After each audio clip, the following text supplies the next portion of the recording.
Hello and welcome to Sonnets for Sleep, where we will be slowly whispering our way through the wonderful prose of William Shakespeare.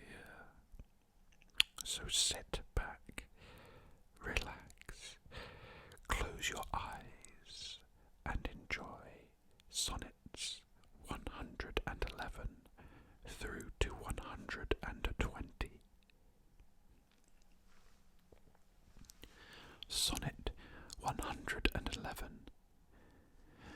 Oh, for my sake do you with fortune chide, the guilty goddess of my harmful deeds, that did not better for my life provide than public means which public manner breeds.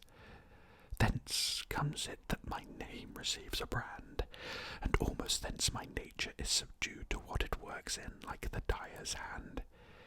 Pity me then, and wish I were renewed, whilst, like a willing patient, I will drink potions of easel gainst my strong infection. No bitterness that I will bitter think, nor double penance to correct correction. Pity me then, dear friend, and I assure ye even that your pity is enough to cure me. Sonnet 112. Your love and pity doth the impression fill, which vulgar scandal stamped upon my brow. For what care I who calls me well or ill, so you green my bad, my good allow. You are my all the world, and I must strive to know my shames and praises from your tongue.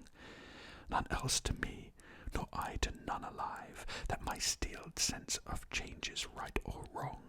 In so profound abysm I throw all care of others' voices, that my adder's sense to critic and to flatter stopped are. Mark how with my neglect I do dispense. You are so strongly in my purpose bred, that all the world besides methinks are dead.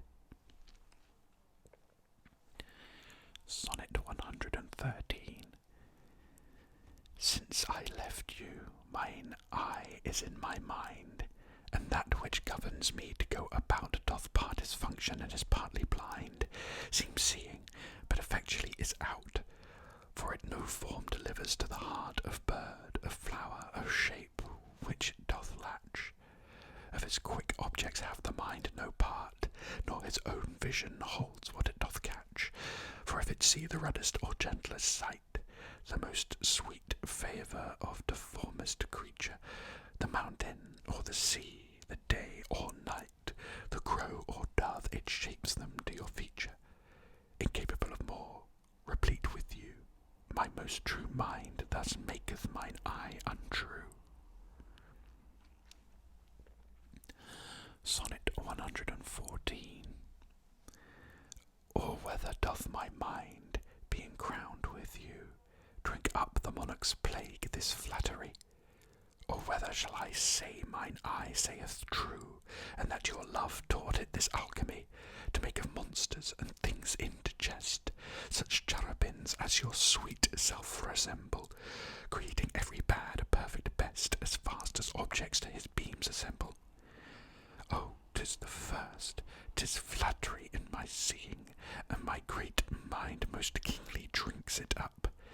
Mine eye well knows what with his gust is agreeing, and to his palate doth prepare the cup. If it be poisoned, 'tis the lesser sin that mine eye loves it, and doth first begin.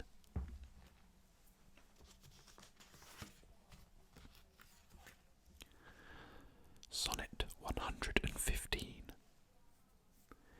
Those lines that I before have read do lie, even those that said I could not love you dearer, yet then my judgment knew no reason why my most full flame should afterwards burn clearer. But reckoning time, whose millioned accidents creep in twixt fowls and change degrees of kings, tan sacred beauty, blunt the sharpest intents, divert strong minds to the cause of altering things. Alas, why, fearing of time's tyranny, might I not then say, now I love you best, when I was certain o'er uncertainty? crowning the present, doubting of the rest. Love is a babe, then might I not say so, to give full growth to that which still doth grow. Sonnet 116. Let me not to the marriage of true minds admit impediments. Love is not love, which alters when it alteration finds, or bends with the remover to remove. Oh no, it is an ever fixed mark that looks on tempests and is never shaken. It is the star to every wandering bark, whose worth's unknown, although his height be taken. Love's not time's fool, though rosy lips and cheeks within his bending sickle's compass come.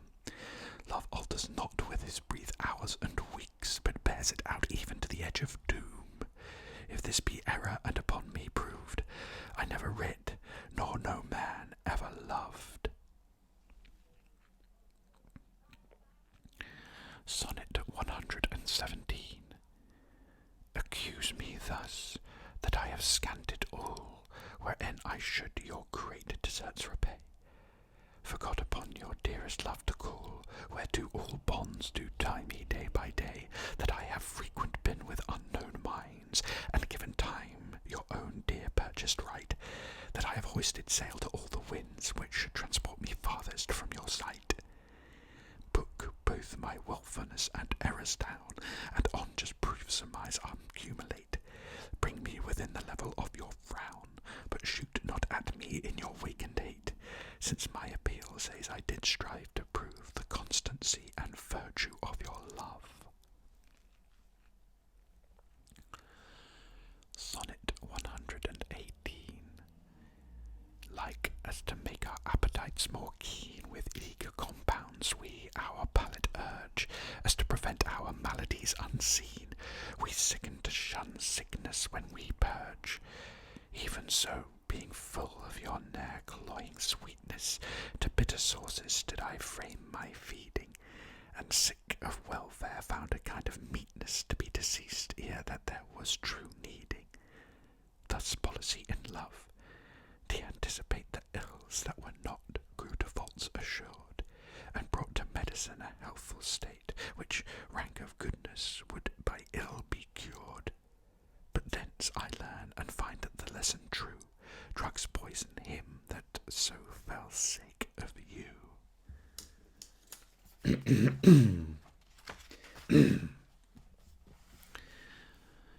Sonnet 119.